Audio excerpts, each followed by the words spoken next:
Bonjour, dans cette vidéo, nous allons déployer des applications dans notre cluster Kubernetes, mais à partir de l'interface de Rancher. Donc pour ce faire, je vais me connecter.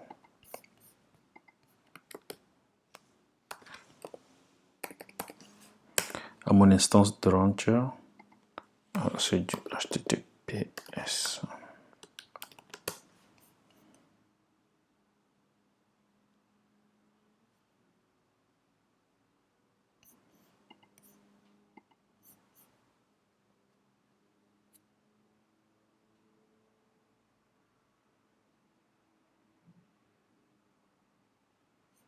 Voilà.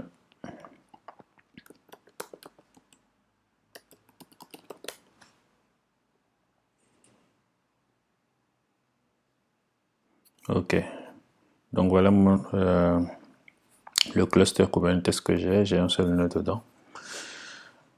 Pour économiser un peu, sinon AWS va me pomper tous mes sous. Bon, bref. Alors, dans Rancher, les éléments sont organisés par projet.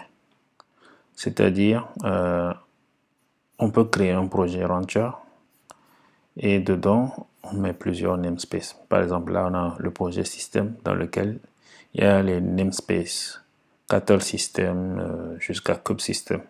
Donc, les namespaces, ce sont des éléments Kubernetes, mais le projet, non. Par contre, le projet, c'est une structuration Rancher. Donc, je peux ajouter un projet lab. Voilà. Bon, je peux gérer les utilisateurs dedans.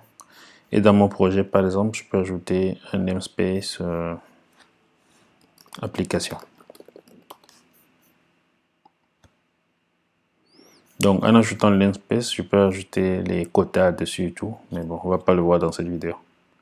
Donc, une fois que mon projet est créé, je le vois ici, dans le menu. Quand je clique là, il y a global et puis il y a mon cluster qui est là. Si j'en ai plusieurs, je verrai les autres. Donc, je suis dans lab. Ok. Donc, dans lab, on a plusieurs menus. Dans cette vidéo, on va se focaliser sur les workloads et éventuellement une partie des secrets. Donc, c'est le menu workload qui nous permet de déployer des applications. Donc, il y a 4 onglets, volume aussi, on ne va pas le voir aujourd'hui. Mais on va parcourir le workload, le load balancing et le service discovery. Donc, typiquement, le workload, ça nous permet de déployer des applications en utilisant les objets Kubernetes.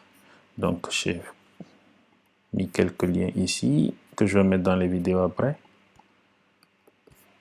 Donc, quand vous voyez, quand vous regardez un peu de la documentation, les objets Kubernetes, on a les deployments, des stateful sets, des daemon sets,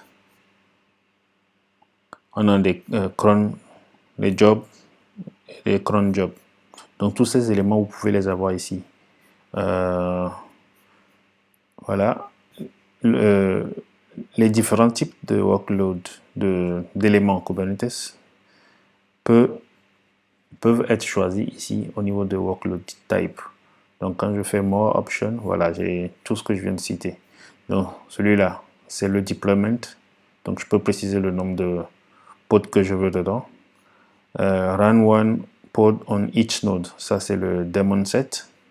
Ici c'est clair, c'est le stateful set. Ici on a le cron job, voilà.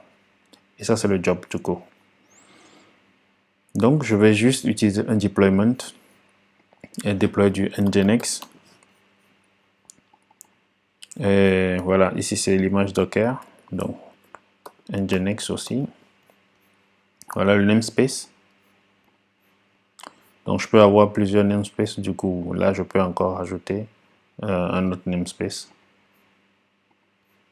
Mais j'utilise le namespace application. Alors voilà. Quand je fais OK, voilà mon image Docker nginx est déployée. Donc ça, quand j'édite le fichier en XML, on voit que c'est un deployment Kubernetes. Donc voilà. Et voilà, le rolling update, la stratégie de déploiement, c'est du rolling update.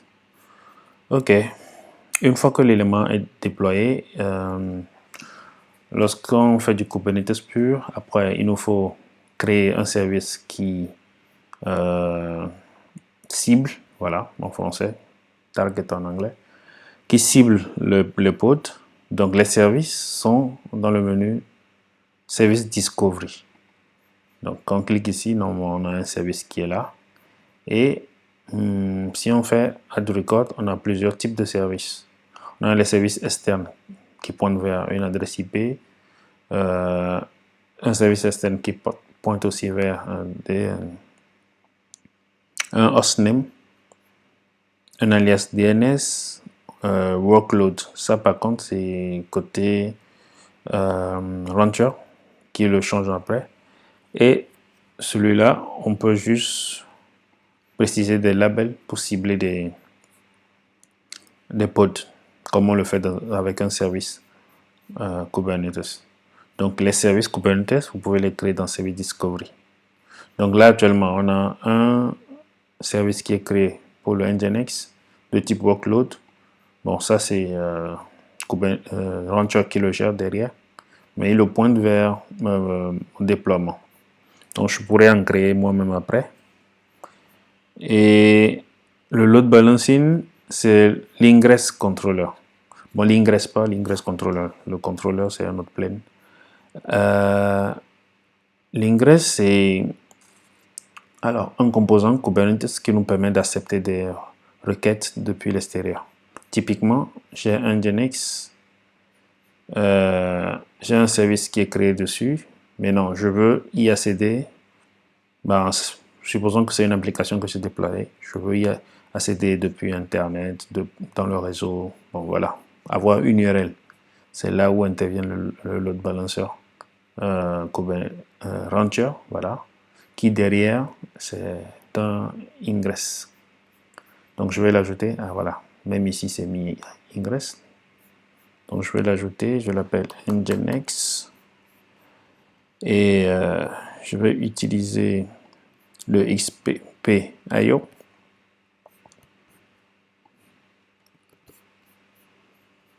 Voilà, avec l'IP de mon instance. Si vous voyez dans l'URL, c'est 34.229.127.135. C'est la même chose qui est là. Donc, je vais l'utiliser. Donc, si vous ne savez pas c'est quoi XP-IO, j'ai une vidéo sur ma chaîne qui en parle. Vous pouvez aller regarder. Donc, ici, je peux choisir, voilà, j'ai deux types, le workload ou bien le service. Bon, le service, ben, c'est le service Kubernetes. Le workload, c'est l'objet Rancher qui est géré derrière. Donc, je peux le dire, je prends le workload Nginx et le port, normalement, c'est 80. Quand je save, mon URL est créé. Donc, mon URL est créé et normalement, je devais pouvoir y accéder. Voilà. Là, j'accède à au Nginx que j'ai créé. Donc, je peux, par exemple, aller dans le conteneur. Voilà, en shell.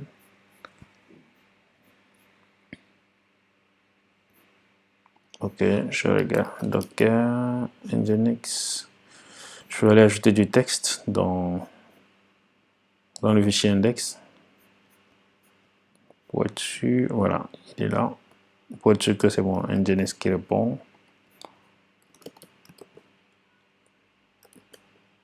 Voilà, echo, hello, lab. Je l'ajoute dans test.html. Du coup, là, je peux faire test.html et voilà. Voilà. Donc, pour récapituler, lorsque vous voulez déployer votre image Docker, c'est dans Workload. Après, ça va déployer. Lorsqu'on fait du Kubernetes, après, il faut exposer le deployment. Typiquement, ici, c'est un deployment. Et lorsqu'on expose, donc, on a un service. Le service, il est là. Donc, c'est dans Service Discovery que vous pouvez ajouter un service. Et après, pour exposer à l'extérieur du cluster, vous avez besoin d'un ingress contrôleur. Si c'est déjà installé, vous ajoutez un ingress. Et celui-là, ici, sur l'interface, ça s'appelle load balance. Load balancing. Donc, je peux ajouter encore un service. Cette fois-ci, je vais ajouter un type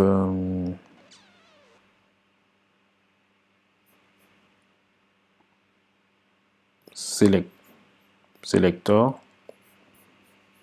Alors, je sais plus c'est comme mes labels.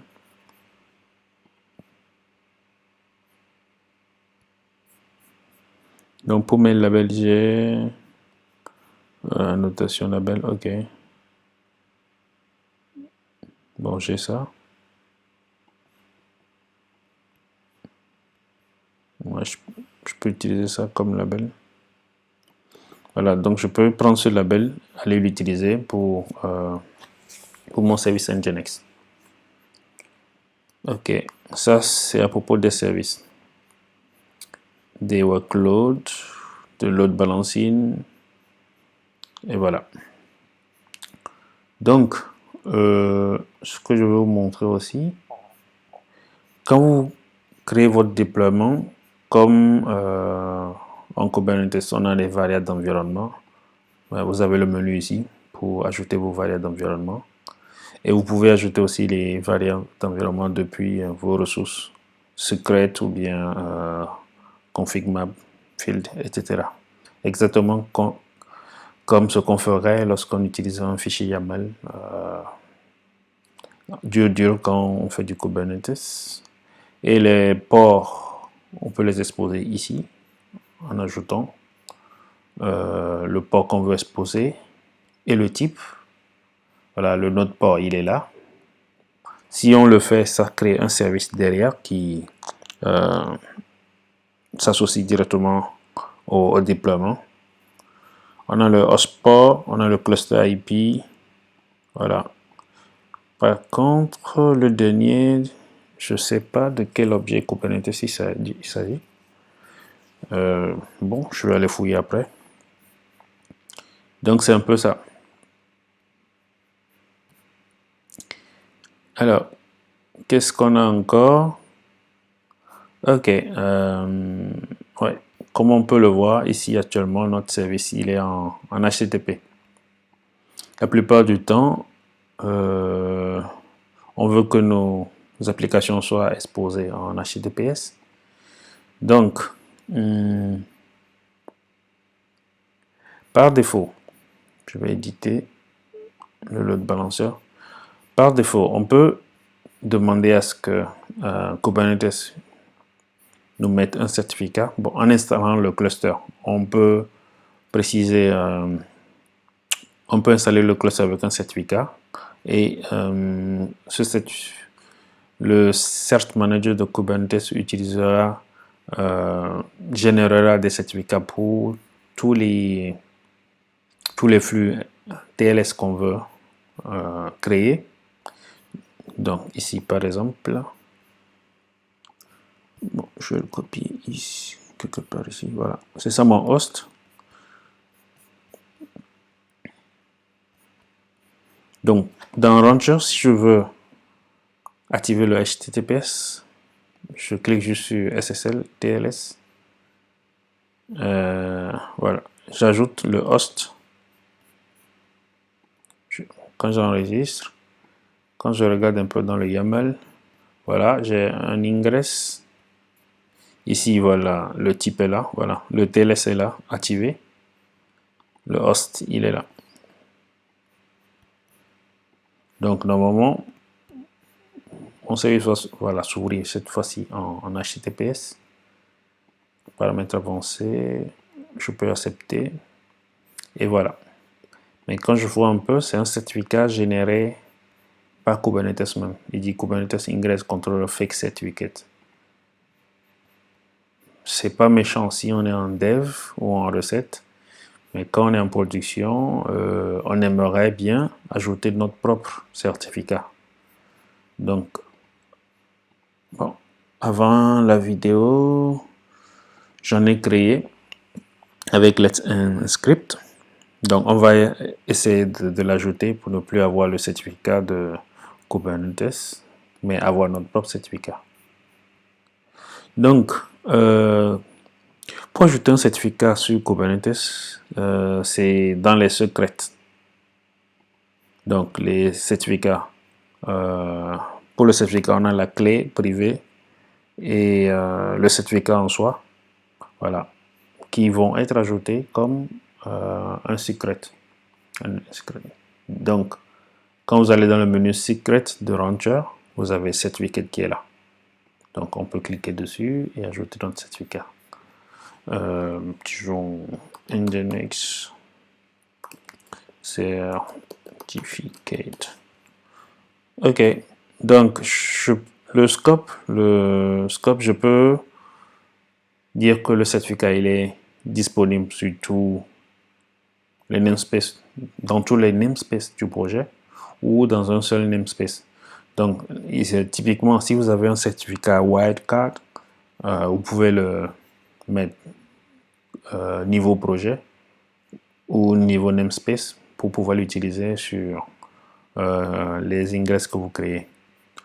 Donc, je vais charger mon certificat. Donc, ça, c'est la clé. Donc, ma clé, elle est là. Voilà. Le certificat en soi, il est là. Voilà. Donc, quand je l'enregistre, j'ai un Nginx Certificate ici. Voilà, il a lu le domaine dedans. C'est valide pour 3 mois. Ouais, c'est ce que Let's Script nous donne comme durée, 3 mois. Et on peut renouveler après. Donc, je peux retourner dans mon workload et mon load balancer. Je peux l'éditer et dire, OK, cette fois-ci, au lieu d'utiliser le certificat par défaut généré par Kubernetes, je fais Choose Certificate et voilà, il est là. Bon, si j'en ai plusieurs, donc j'aurai plusieurs. Je sauvegarde.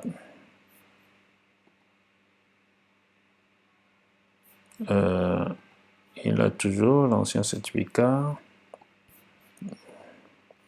Non, je vais aller dans navigation privée. Peut-être que c'est le cache. Navigation privée.